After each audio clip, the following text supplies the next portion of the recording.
Hi, and welcome to Paperform. Today, I'm excited to share with you Paperform's new Matrix question field. So, will you take the blue pill and exit this video? Or will you take the red pill and join me as we enter the Matrix?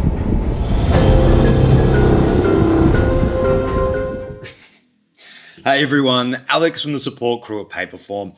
And when we hear the Matrix, we definitely think of Keanu Reeves dodging bullets. But in today's video, I want to show you Paperform's new Matrix question field. So let's jump in.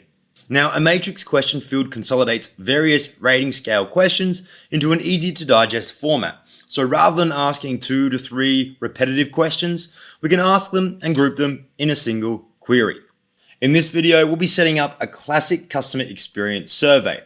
And with the Matrix field, we can ask multiple questions on the same broad topic, but break it down into individual subcategories. For example, if you want to ask customers about their experience at your bar, you might ask them about the food, the service, the entertainment, and so on. And for our example here, we've got the Paperform pottery workshop. And we want to ask customers about their experience at the workshop studio. So let's take a look.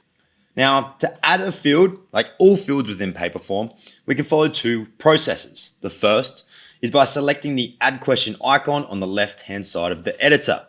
If I select that, we then want to click the drop-down menu of the field type and select the matrix question. Voila. The second is to click in a blank line and use the slash command by typing a / followed by matrix and hitting enter. Easy peasy. All right, now I've added 2 matrix fields, and for the sake of this video, let's delete one of those. All right, now with the field added, it's time for us to configure the settings. First, I need to set a title, so I'm going to click here into the question title area. I'm going to type, how happy were you with your Paperform experience? Groovy, easy enough. Now, let's head into the configuration settings by clicking the cogwheel icon we see on the right-hand side of our matrix field. And this is where we can add the items that we want to give users the options to rank.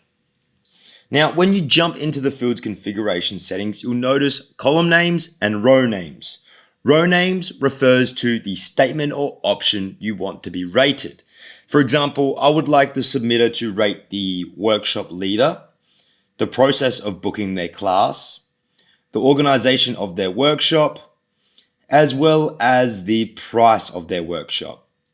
Now, the row names will appear on the left-hand side of your matrix field, and it's best to try and keep these short and easily readable. If you don't, then you run the risk of your submitter straight lining your survey, which is where the submitter will select the same answer the whole way down so they can quickly finish the survey, meaning no qualitative feedback for you.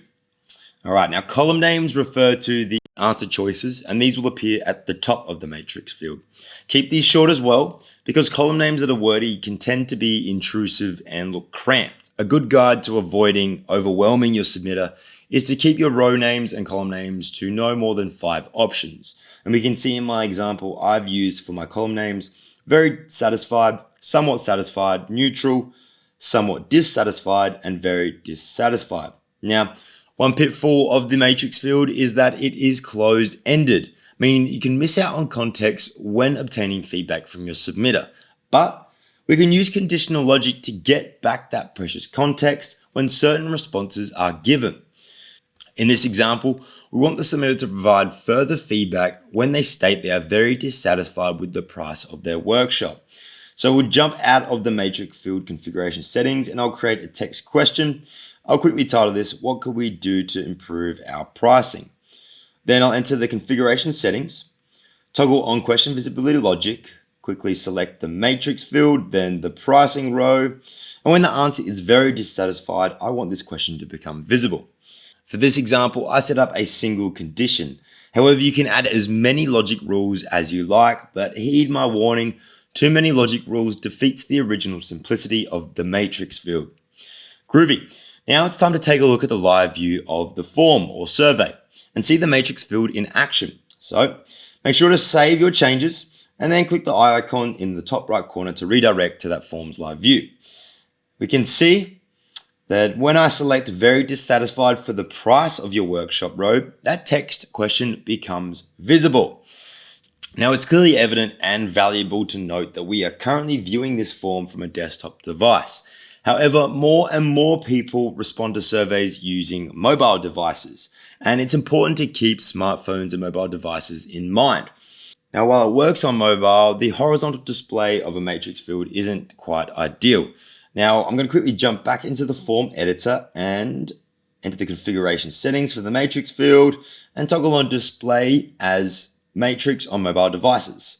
Let me grab my phone and take a look at how this appears on my mobile device. Loading. Yep, it's pretty ugly and the questions get cut off. Plus, it's unintuitive for respondents to give their answers, likely by default. And before I toggled on the display as matrix on mobile option, rows are displayed as individual questions, making a much cleaner experience. Although, if you know that your surveys will be mainly filled out on mobile, perhaps you would opt for using a multiple choice question instead.